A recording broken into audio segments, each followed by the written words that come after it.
trois trajets, le premier de Yesod vers Tiferet, le second de Tiferet vers Da'at, et le troisième de Da'at vers Keter. Ceci correspond donc à 3 années, et avec les 9 premières on arrive à 12 années. Mais il manquait encore une journée afin qu'elle devienne une jeune fille.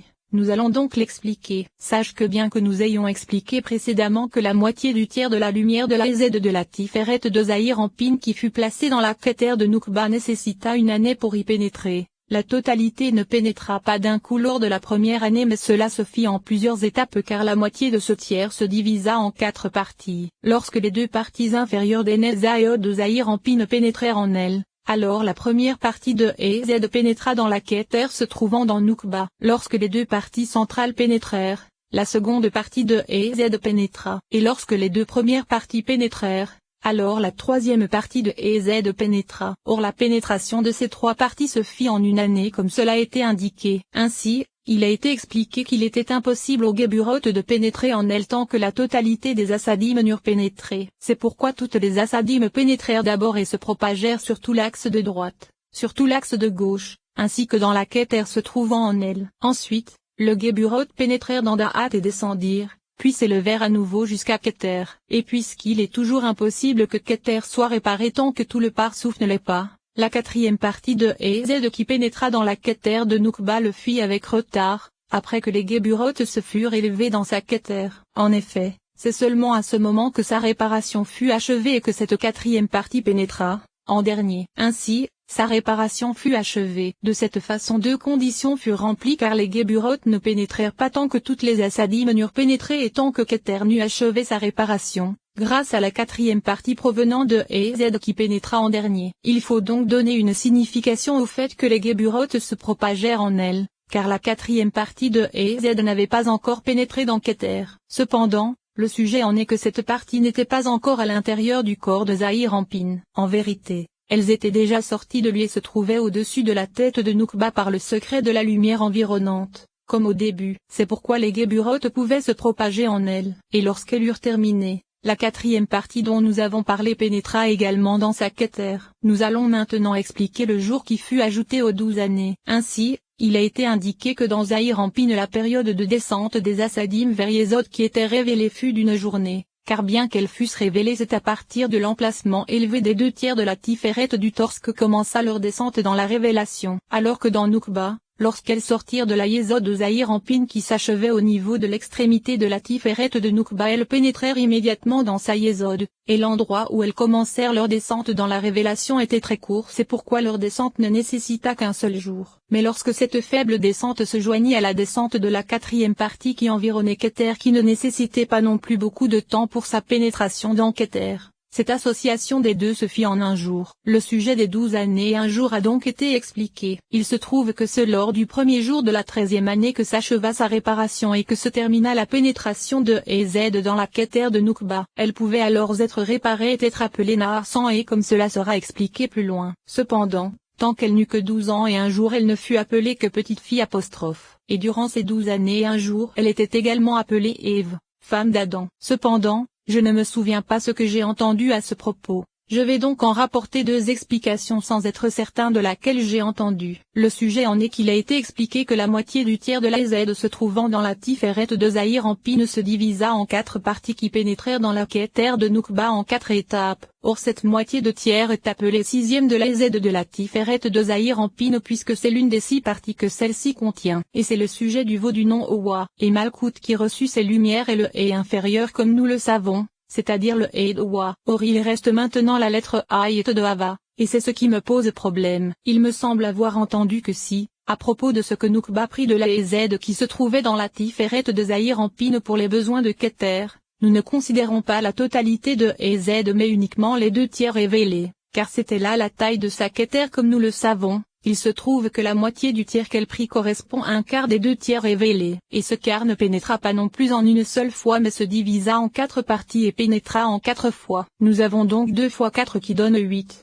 et à chaque fois il ne pénètre qu'une seule de 8 parties. Cela donne donc l'Aït de Hava. Mais il me plus vraisemblable d'avoir entendu le secondes explications que je vais maintenant présenter. C'est-à-dire qu'il a été expliqué à propos de la croissance des Assadim de Zahir Anpin que c'est à cause de leur révélation qu'elles grandirent et doublèrent vis-à-vis de ce qu'elles étaient au moment où elles étaient encore cachées. Il se trouve que ces 2 tiers révélés de la Ezed de la Tiferet de Zahir Anpin doublèrent et devinrent 4 tiers. Ainsi, lorsque Noukba prit sa part de cette Ezed, au début ce ne fut que la moitié d'un tiers, mais après leur croissance cela devint un tiers complet. C'est pourquoi si nous considérons que la moitié d'un tiers donna 4 tiers qui grandirent et doublèrent, nous obtenons une partie entière de 8 éléments, et c'est le Haït de Hava. Ainsi, il a été expliqué que le nom Ève précéda l'accouplement avec Adam, mais ensuite, cet aspect à cause duquel elle fut appelée Hava resta en elle. C'est pourquoi elle fut toujours appelée Ève, et il a été expliqué que l'endroit où elle se tenait se situait à l'extrémité du tiers supérieur de la Tiferet de Zahir Anpin, en deçà du torse. Il se trouve que la hauteur de l'emplacement de Noukba comprenait les 2 tiers inférieurs de la Tiferet ainsi que les Netza, Od, Yesod et Malkout de Zahir Anpin. Ainsi, la Keter de Noukba apparut à partir des 2 tiers inférieurs de Tiferet, ces 2 cerveaux de Hokma et Bina à partir de 2 parties supérieures de Netza et Od. C'est Zed et Gebura à partir des 2 parties centrales de Netzayod, et c'est Netzayod à partir de 2 parties inférieures des Netzayod de Zahir Anpin. En vérité, en ce qui concerne tout son axe central qui correspond à Da'at, Tiferet, Yesod et Malkout, il ne provenait que de l'aspect de la Yesod de Zahir Anpin comme cela sera expliqué avec l'aide de Dieu à propos de la permutation à Tebo. Nous allons maintenant expliquer le sujet des lumières qui sortirent de l'intérieur de Zahir Anpin vers Noukba. Ainsi, nous savons que les 5 Assadim se propagèrent dans le torse de Zahir Anpin, de la Ezed se trouvant en lui jusqu'à Saod, et chacune des Assadim se trouvant en lui se divisa en 3 tiers car la Ezed de Ezed se propagea dans le bras droit qui comportait 3 parties, et il en fut de même pour la Ezed se trouvant dans Gebura pour les 3 parties du bras gauche. Il en fut également de façon identique pour la Ezed se trouvant dans Netza pour les 3 parties de la jambe droite, ou pour la Ezed se trouvant dans Zod pour les 3 parties de la jambe gauche. Mais la Ezed se trouvant dans Tiferet se divisa également en 3 tiers, un tiers jusqu'au torse, un autre tiers jusqu'au nombril, et le dernier tiers jusqu'à l'extrémité de Tiferet. Et après que les 5 Assadim se furent propagés en lui, les 5 Geburotes sortirent de Sadaat mais elles n'avaient aucun endroit où se propager puisque les Assadim l'avaient déjà fait. C'est pourquoi elles descendirent jusqu'à sa Yesod et attendirent là jusqu'au moment de la réparation de Noukba. Ainsi, ce furent 2 sortes de lumières que Noukba prit pour la réparation de son corps. La première lumière correspondait aux 2 tiers de la lumière de Ezed se trouvant en deçà du torse de la Tiferet de Zahir Anpin, ainsi qu'aux 2 Assadim complètes de Netza et Od puisque c'est là où elle se tenait comme cela a été indiqué. Or ces 2 Assadim et 2 tiers étaient révélés à l'intérieur de Zahir Anpin puisqu'ils sortaient de la Yesod d'Ima qui s'achevait au niveau du torse de Zahir Anpin. Et la seconde lumière correspondait aux 5 Assadim qui se trouvaient dans la Yesod de Zahir Anpin. Ainsi, la lumière des Assadim se plaça sur tout l'axe de droite et sur tout l'axe de gauche de Noukba, ainsi que dans Keter qui se trouvait sur son axe central. En vérité, les Geburotes se retrouvèrent sur son axe central, dans Sadaat, puis elles se propagèrent dans la totalité de ces 6 extrémités. En réalité, dans Sadaat, Tiferet, Yesod et Malkout ne se trouvait aucune Ezed. Sache également qu'au début ce furent les Assadim qui pénétrèrent en elle. Puis les Geburotes sortirent de Zahir Anpin et pénétrèrent en elle. Il se trouve qu'au début ce furent ses axes droit et gauche qui apparurent, puis ce fut le tour de son axe central. Sache que les Assadim qui se propagèrent dans Zahir Anpin connurent une descente et une élévation, car au début elles descendirent de Sadaat jusqu'à sa Yesod, puis elles s'élevèrent à nouveau pour le faire croître jusqu'à la Keter se trouvant en lui comme nous l'avons expliqué. Cependant, Noukba ne possédait de clarté des Assadim qu'elle prit de Zahir Anpin que par l'aspect de l'élévation de la lumière appelée lumière de Noukba. Et c'est ce que dit le verset, monte,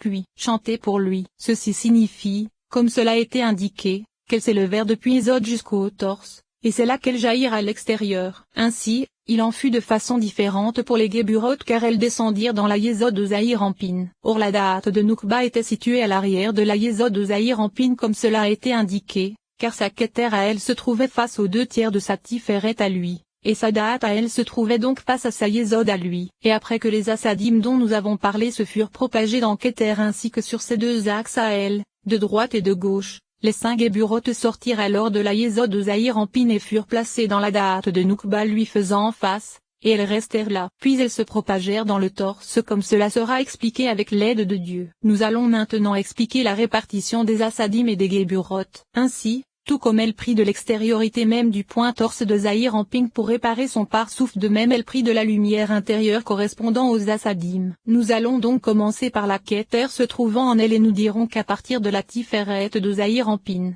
à partir du corps et du réceptacle, apparut le corps et le réceptacle de la Keter de Rachel, et sa taille allait du torse jusqu'à l'extrémité de Tiferet, soit les 2/3 du corps. En vérité, il est certain que la hauteur de la Keter de Noukba avait une taille partant du torse, mais elle ne prit pas ses 2/3 car Zahir Anpin dut laisser pour lui-même la moitié d'un tiers, c'est-à-dire pour l'aspect du corps de Tiferet elle-même, alors que l'autre tiers et le demi furent donnés à Noukba pour le corps de sa Keter. Le sens de la chose c'est que puisqu'au début Zahir Anpin contenait 3/3 mais également de nombreuses lumières puisque la Yesod d'Ima se trouvant en lui était révélée, la moitié d'un tiers lui fut suffisante pour achever le corps de sa Tiferet. Et Noukba prit donc 1/3 et demi pour sa Keter, par l'aspect du corps. Leur répartition se fit donc de la façon suivante, elle prit la moitié d'un tiers pour le corps de sa Keter, la moitié d'un tiers pour le corps de sa Da'at, et la moitié d'un tiers pour le corps de sa Tiferet. En vérité, les lumières se répartirent de façon différente car la lumière de la Hesed qui se trouvait dans la Tiferet de Zahir Anpin se divisa en 3/3 comme cela a été indiqué à propos du corps de Tiferet.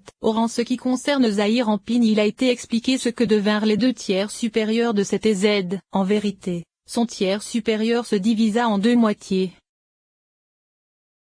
Commentaire. Dans un manuscrit il est écrit la chose suivante. Il me semble, à moi et Yim, qu'il faille étudier le 6e paragraphe du chapitre sur les enseignements de Noukba, car il y est expliqué que la répartition des 2/3 révélés de la Hesed de Tiferet se fit autrement. Ainsi, 1/3 s'éleva vers la Keter de Zahir Anpin, la moitié d'un tiers resta pour les besoins de Tiferet, et l'autre demi-tiers fut pour la Keter de Noukba. Or ce sont 2 rois utilisant la même couronne, car à partir de l'aspect de la Hesed de Tiferet apparurent les 2 Keter de Zahir Anpin et Noukba. Et en ce qui concerne l'aspect de leur corps et de leur réceptacle ils utilisèrent également une seule couronne, car à partir de l'extériorité du tiers inférieur de la Tiferet de Zahir Anpin, c'est-à-dire de son réceptacle, la moitié donna le corps de la Tiferet de Zahir Anpin et l'autre moitié donna le corps de la Tiferet de Noukba.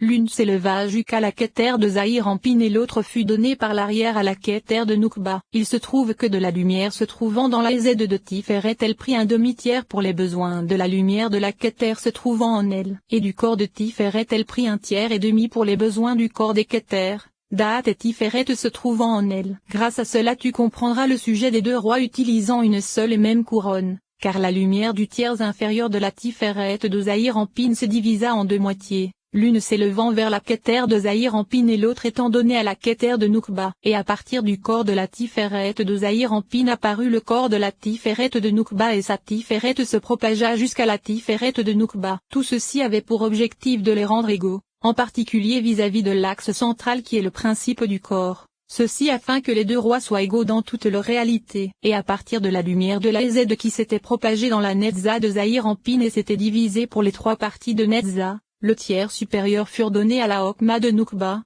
le tiers central à sa Hesed, et le tiers inférieur à sa Netza. Et de la même façon la lumière de la Hesed se trouvant dans la Haute de Zahir Anpin se divisa en 3/3 sur l'axe de gauche de Noukba c'est-à-dire Sebina, Geburayod. Et lorsque les 2 Hasadim et 2/3 eurent terminé de se propager en elle de la façon que nous avons présentée, les 5 Geburoth qui se trouvaient dans la Yesod de Zahir Anpin sortirent et furent donnés à la Da'at de Noukba, et le racine resta là. Puis les lumières des 5 Geburoth descendirent mais le racine resta dans Da'at, et ces lumières se propagèrent de Hesed jusqu'à Od. Puis la clarté de ces 5 Geburoth qui s'étaient propagés dans les 6 extrémités sortirent et leur clarté fut contenue dans la Yesod de Noukba. Ensuite, la clarté des 5 Geburoth se trouvant dans Yesod sortit et fut contenue dans la Malkout de Noukba, un seau étant contenu dans un autre seau. En effet, le seau c'est la clarté qui se rassembla dans Yesod, et la clarté de ce seau se rassembla dans la Malkout de Noukba. Et tout ceci se produisit exactement à l'image de la propagation des Hasadim dans le torse de Zahir Anpin. Or nous avons expliqué que les Hasadim sont appelés eaux faisant croître l'arbre, et il en est de même des Geburoth,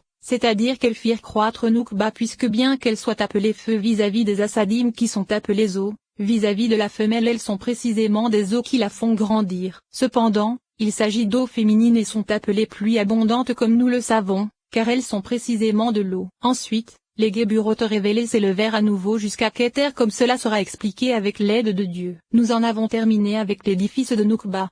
Cependant il nous reste encore à expliquer plusieurs particularités, notamment vis-à-vis de l'origine de la Yésod et de la Malkout de Noukba. Mais ceci sera expliqué plus loin à propos de la permutation à Tebou. 7e paragraphe.